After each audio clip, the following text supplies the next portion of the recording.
Kita semua pasti pernah deh berurusan sama orang yang nyebelin, entah itu di tempat kerja, di lingkungan sekitar, atau bahkan di keluarga sendiri. Nah, hari ini kita bakal bedah tuntas panduan bertahan hidup dari orang brengsek dari Robert Sutton buat nemuin strategi-strategi jitu menghadapi situasi kayak gini. Masalah kayak gini tuh ada di mana-mana loh, bahkan di tempat yang nggak kita sangka. Coba bayangin, seorang pendeta aja sampai bingung gimana caranya ngadepin relawan yang kelakuannya malah bikin rusak suasana. Jadi ini bukan cuma soal bos galak ya. Dan rasa khawatir ini tuh nyampe ke level personal banget.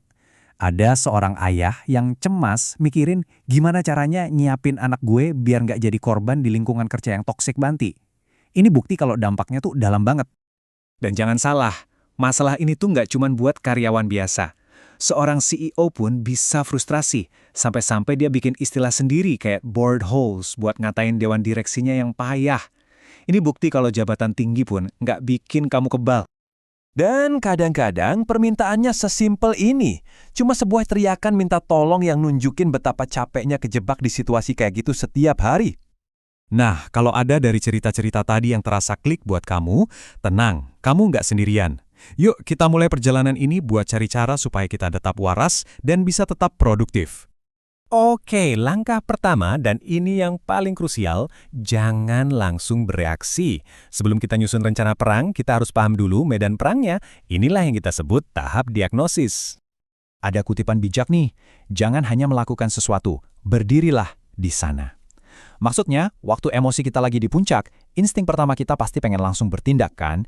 Nah, justru disitulah kita harus berhenti sejenak, tarik nafas, dan mikir jernih. Jadi, gimana cara kita mendiagnosis situasinya?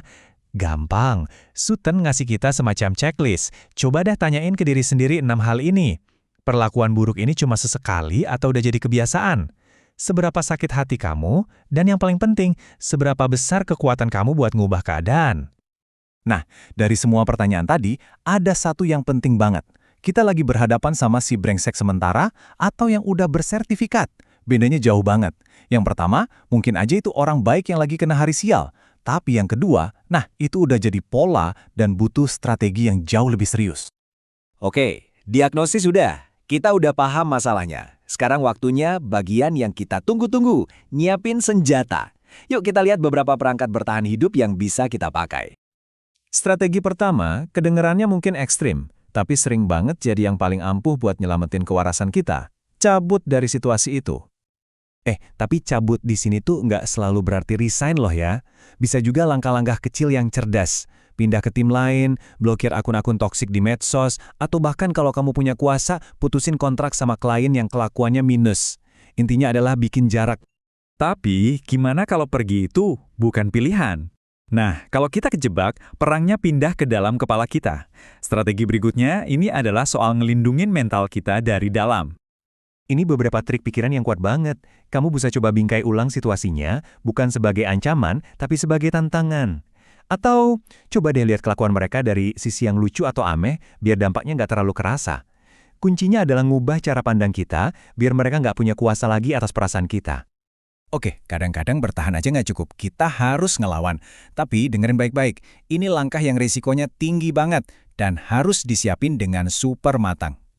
Sebelum mulai konfrontasi, pastiin amunisi kamu lengkap. Pertama, dokumentasi. Simpan semua bukti, email, chat, catat setiap kejadian. Kedua, cari teman. Jangan pernah maju sendirian. Dan ketiga, sadari posisi kamu. Ketiga hal ini yang nentuin perlawanan kamu bakal berhasil atau malah jadi bumerang.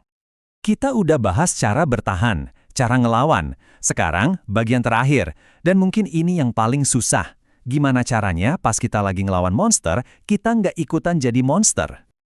Biar kebayang kenapa ini penting, lihat deh angka ini.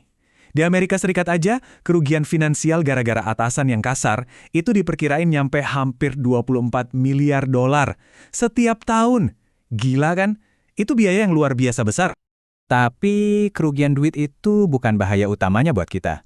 Bahaya sebenarnya tuh ini. Kelakuan jelek itu nular. Serius, penelitian nunjukin kekasaran itu bisa nyebar di kantor kayak virus flu.